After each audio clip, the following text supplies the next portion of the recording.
தோட்டத்தில் வேலை செய்கிறார். அங்கு ஒரு அணில் இருந்தது. ஒரு நாள் ஒரு குட்டி அணில் கூட்டில் இருந்து கீழே விழுந்தது. அப்பா அதை பிடித்து வந்தார்.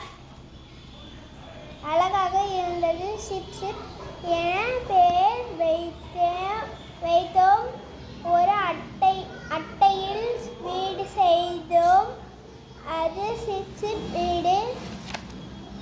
பால் தந்தோம். சிப் சிப் குடித்தது. பள்ளிக்கூடம் விட்டதும் ஓடி வருவேன். சிப் சிப் உடன் விளையாடுவேன் என என் நண்பர்கள் வந்தனர். என் கையில் சிப் சிப் படுத்து கொண்டது. கொஞ்சம் வளர்ந்தது. கொய்யா தந்தேன். கொறித்து தின்றது. ஒரு நாள் உள்ளே வந்தேன். சிப் சிப் என்றேன். குதித்து ஓடி வந்தது. அப்பா கடலை வாங்கி வந்தார். இருவரும் சேர்ந்து தின்றோம்.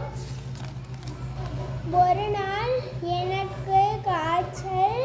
அம்மா மடியில் படுத்து இருந்தேன். சிப் சிப் என்னையே பார்த்தது. இப்போது சிப் சிப் வீட்டில் இல்லை, தோட்டத்தில் விளையாடுகிறது. நான் என்ன செய்வது? இப்போது சொல்லுங்கள் பார்க்கலாம்.